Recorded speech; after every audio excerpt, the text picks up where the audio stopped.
Hello students, welcome to Telugu officers channel. ఇవాళ మనం July 25వ తేదీకి సంబంధించిన కరెంట్ అఫైర్స్ చూద్దాం. ఇవాల్టి మన ఫస్ట్ ఆర్టికల్ చూడండి. మినిమం సపోర్ట్ ప్రైస్కి సంబంధించి ఎంఎస్పి గురించి రైతుల సమస్యల మీద ఒక స్వతంత్ర కమిటీని ఏర్పాటు చేయండి అన్నట్టుగా కేంద్రానికి సుప్రీంకోర్టు ప్రతిపాదన చేయటం జరిగింది. మరి ఈ నేపథ్యంలో ఏంటి కనీస మద్దతు ధర లేదా ఎంఎస్పి అంటాం. అంటే రైతు ఒక పంటను పండించినప్పుడు దాన్ని ప్రొక్యూర్ చేసుకునేటటువంటి సమయంలో ఈ పంటకి కనీసం ఇంత ధరని ఇస్తాను నేను అన్నట్టుగా గవర్నమెంట్ ఇచ్చేటటువంటి ఒక గ్యారంటీ ఈ మినిమం సపోర్ట్ ప్రైస్ అన్నటువంటిది. మరి ఈ మినిమం సపోర్ట్ ప్రైస్కి లీగల్ స్టేటస్ ఇవ్వాలి అన్నట్టుగా ఎప్పటి నుంచో రైతులు పోరాడుతూ ఉన్నారు. మరి ఆ నేపథ్యంలో ఇలా కనీస మద్దతు ధరకు చట్టబద్ధతతో పాటు రైతుల ఇతర డిమాండ్ల పరిష్కారానికి ఒక స్వతంత్ర కమిటీని ఏర్పాటు చేయండి అన్నట్టుగా ఇప్పుడు సుప్రీంకోర్టు చెప్పిందనమాట. మరి ఈ నేపథ్యంలో ఎంఎస్పికి సంబంధించి ఎంఎస్పిని రికమెండ్ చేసేది ఎవరు? ఎంఎస్పి రికమెండెడ్ బై ఎవరు రికమెండ్ చేస్తారు అంటే commission for agricultural costs and prices CACP అన్నటువంటిది రికమెండేషన్స్ ఇస్తుంది. మరి ఎంఎస్పిని అనౌన్స్ చేసేది ఎవరు? అనౌన్స్ చేసేది వేరు, రికమెండ్ చేసేటటువంటిది వేరు. మరి ఎవరు అనౌన్స్ చేస్తారు అంటే cabinet committee on economic affairs CCEA అన్నటువంటిది రికమెండ్ చేస్తుంది. సో మన దేశంలో ఆహార భద్రతని ఎన్ష్యూర్ చేయటంలో భాగంగా ఎంఎస్పి అన్నటువంటిది మనం తీసుకొచ్చాం. ప్రస్తుతం 23 క్రాప్స్కి ఎంఎస్పిని ఇస్తూ ఉన్నాం. అందులో 14 ఏమో ఖరీఫ్ క్రాప్స్ ఉన్నాయి, 6 వచ్చేసరికి రబీ క్రాప్స్ ఉన్నాయి, 2 ఏమో కమర్షియల్ క్రాప్స్ ఉన్నాయి. అది కాకుండా ఇంకో ఒకదానికి వచ్చేసరికి FRP fair and remunerative price అంటాం. షుగర్ కేన్కి FRP ఇస్తూ ఉన్నాం. సో ఈ పంటలకు ఏదైతే ఎంఎస్పి ఇస్తున్నారో దీన్ని లీగలైజ్ చేయండి, ఒక చట్టాన్ని అన్నటువంటి తీసుకురానివ్వండి. అలాగే ఎంఎస్పి ఇచ్చేటటువంటి ఈ పంటల యొక్క సంఖ్య కూడా మరింతగా పెంచండి అన్నట్టుగా వివిధ రకాల డిమాండ్లు అన్నటువంటివి ఇప్పుడు జరుగుతూ ఉన్నాయి. ఆ నేపథ్యంలో అపోజిషన్ లీడర్ అయినటువంటి రాహుల్ గాంధీ కూడా ఈ ఎంఎస్పి లీగలైజేషన్కి నేను మద్దతు ఇస్తాను, అంతేకాదు నా మేనిఫెస్టోలో కూడా ఎంఎస్పి లీగలైజేషన్ని మేము ప్రస్తావించాము, కాబట్టి ఇప్పుడున్నటువంటి కేంద్ర ప్రభుత్వం ఎంఎస్పిని లీగలైజ్ చేయటంలో మేము ప్రెషర్ తీసుకొస్తాము అన్నట్టుగా మాట ఇవ్వటం జరిగిందనమాట. నెక్స్ట్ చూడండి, నేపాల్లో త్రిభువన్ అంతర్జాతీయ విమానాశ్రయంలో ఒక ప్రమాదం చోటు చేసుకుంది. అదేంటి అంటే ఒక ఫ్లైట్ టేకాఫ్ అయినటువంటి కొద్దిసేపటికే కుప్పకూలిపోయింది. దాంట్లో దాదాపు 18 మంది చనిపోయారు. అందులో ఒక పిల్లాడు కూడా ఉన్నారనమాట. కాట్మండ్ నుంచి పోఖ్రాకి ఒక విమానం అన్నటువంటిది బయలుదేరితే టేకాఫ్ అయిన కాసేపటికే అది కూలిపోయింది. మరి ఇక్కడ నార్మల్గా ఏమవుతుంది, టేకాఫ్ అయిన సమయంలో ఒకవైపు వెళ్లాల్సినటువంటి విమానం తన దిశని మార్చుకుని ఇంకొక వైపుకు వెళ్ళింది. దాంతో ప్రమాదం అన్నటువంటిది జరిగిందనమాట.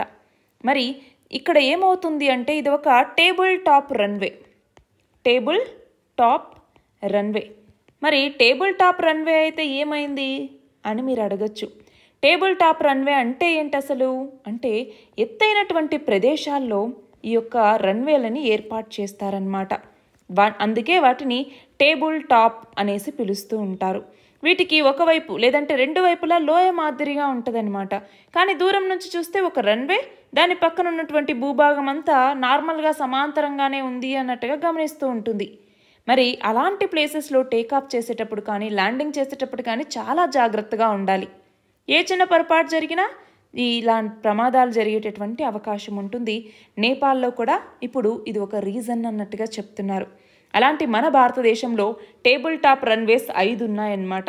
అందులో ఒకటి వచ్చేసరికి షిమ్లాలో ఉంది, షిమ్లా హిమాచల్ ప్రదేశ్. 2వది వచ్చేసరికి కేరళలో ఉన్నటువంటి కోజికోడ్లో ఉంది. 3వది వచ్చేసరికి మంగళూరు కర్ణాటకలో ఉన్నటువంటి మ్యాంగ్లూరులో ఉంది. 4వది వచ్చేసరికి మిజోరాంలో ఉన్నటువంటి లెంగ్పుయి ఈ ప్రాంతంలో ఉంది.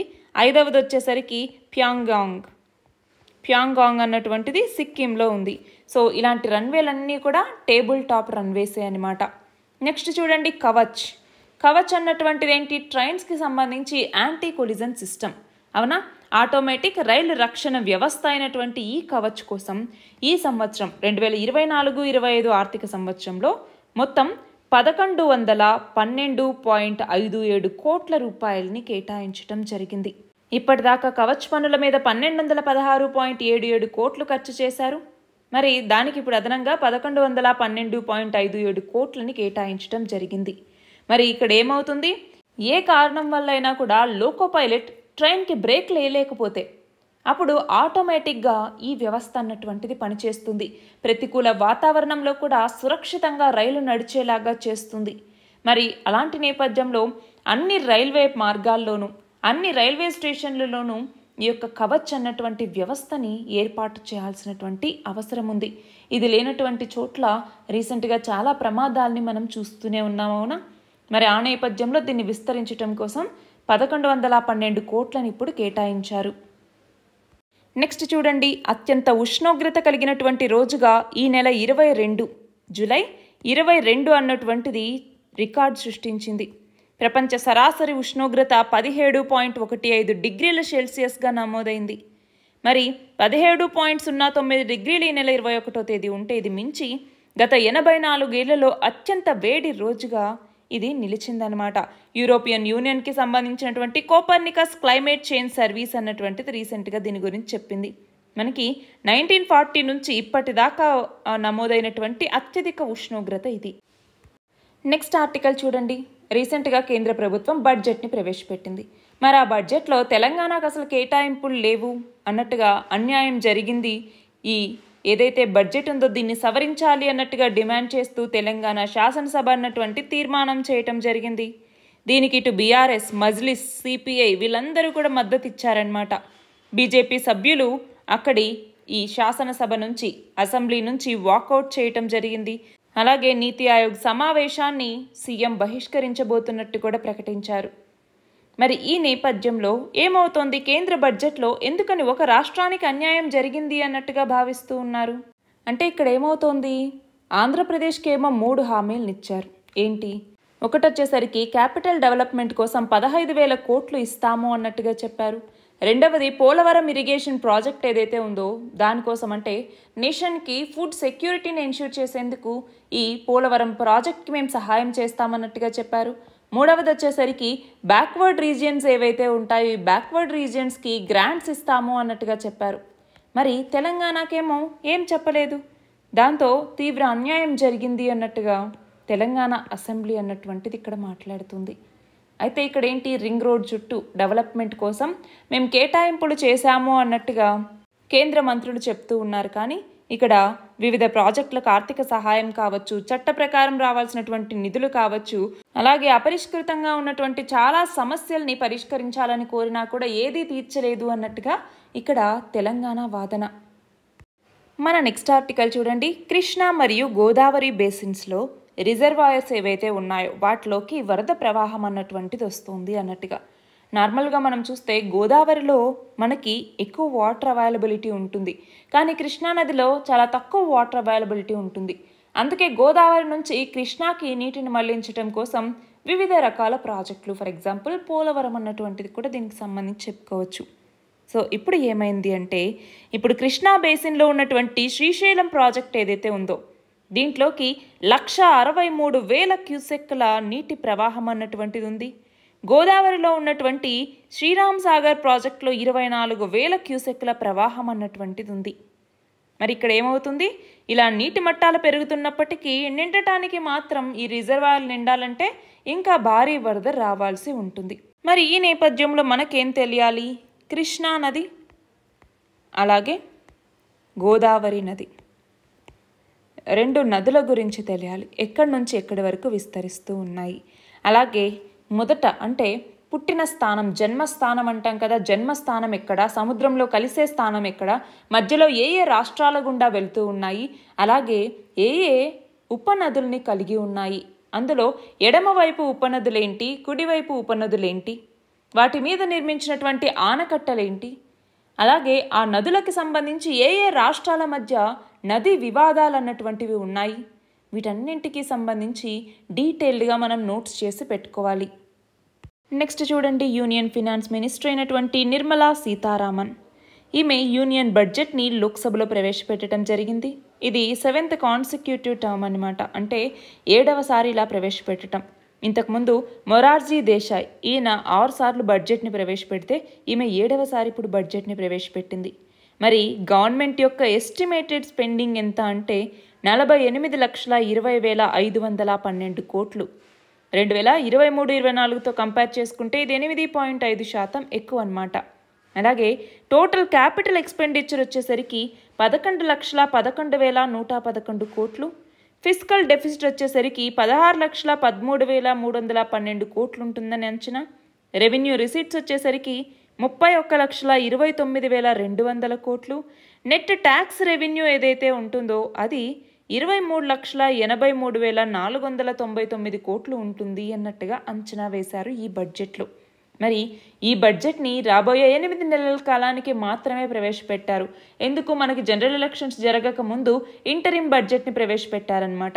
సో మళ్ళీ ఇప్పుడు ప్రభుత్వం అధికారంలోకి వచ్చిన తర్వాత మిగతా రిమైనింగ్ 8 నెలల కాలానికి మాత్రమే ఇప్పుడు ఈ ఫుల్ బడ్జెట్ని ప్రవేశపెట్టారు. నెక్స్ట్ చూడండి, food and agricultural organisation report ప్రకారం ఇండియా మనం చూస్తే ఫారెస్ట్ ఏరియా గెయిన్ ఏదైతే 2010 నుంచి 2020 వరకు జరిగిందో అందులో టాప్ 10 దేశాల్లో మన భారతదేశం 3వ స్థానంలో నిలిచింది. మనం చూస్తే ఫారెస్ట్ ఏరియాకి సంబంధించి ఈ 10 ఏళ్ల కాలంలో 2,66,000 హెక్టార్ల ఫారెస్ట్ ఏరియా అన్నటువంటిది పెరిగింది. మరి మ్యాక్సిమం ఫారెస్ట్ ఏరియా పెరిగినటువంటి దేశం ఏది? చైనా. దాని తర్వాత ఆస్ట్రేలియా. ఆ తర్వాత 3వ స్థానంలో మన భారతదేశం ఉంది. నెక్స్ట్ చూడండి, రిజర్వ్ బ్యాంక్ ఆఫ్ ఇండియా రీసెంట్గా కృష్ణన్ వెంకట్ సుబ్రమణియన్ ఈయనని ఫెడరల్ బ్యాంక్కి మేనేజింగ్ డైరెక్టర్ మరియు చీఫ్ ఎగ్జిక్యూటివ్ ఆఫీసర్గా అపాయింట్ చేయటం జరిగింది. అది కూడా 3 సంవత్సరాల కాలానికి గాను. సంజీవ్ కృష్ణన్ ఈయన రీసెంట్గా పీడబ్ల్యూసీ ఇండియాకి చైర్పర్సన్గా మళ్ళీ సెకండ్ టైం రీఎలెక్ట్ అయ్యారనమాట. నెక్స్ట్ చూడండి, చైనా 2020లో చాంగే 5 అన్నటువంటి మిషన్ ద్వారా చంద్రుడి ఉపరితలం మీద నుంచి ఇప్పుడు మట్టి నమూనాలని తీసుకొచ్చింది, దాదాపు 2 కేజీలు. మరి ఆ శాంపిల్స్లో నీటి ఆనవాళ్ళు ఉన్నాయి అన్నట్టుగా గుర్తించడం జరిగింది. 2009లో మన భారతదేశం కూడా చంద్రయాన్ 1 వ్యోమనౌకను ప్రయోగించింది. దీంట్లో ఏమని తెలిసింది? చంద్రుడి మీద ఆక్సిజన్, హైడ్రోజన్ అణువులు కలిసి ఉన్నటువంటి ఖనిజాలు ఉన్నాయి అన్నట్టుగా గుర్తించింది. 2020లో నాసా కూడా చంద్రుడి మీద నీటి ఆనవాళ్లను గుర్తించామన్నట్టుగా ప్రకటించింది. ఇప్పుడు ఈ మిషన్ యొక్క మట్టి నమూనాల్లో, చంద్రుడి యొక్క మట్టి నమూనాల్లో నీటి ఆనవాళ్లు ఉన్నాయి అన్నట్టుగా చైనా శాస్త్రవేత్తలు కనుగొన్నారు. నెక్స్ట్ చూడండి, భారత్ మరియు బ్రిటన్కి సంబంధించి 2 దేశాల విదేశీ వ్యవహారాల మంత్రుల యొక్క భేటీ అన్నటువంటిది జరిగిందనమాట. ఇందులో శుద్ధ ఇంధనం, clean energy, semi conductors, telecom రంగం వీటిలో సహకరించుకోవాలి అన్నట్టుగా నిర్ణయం తీసుకున్నారు.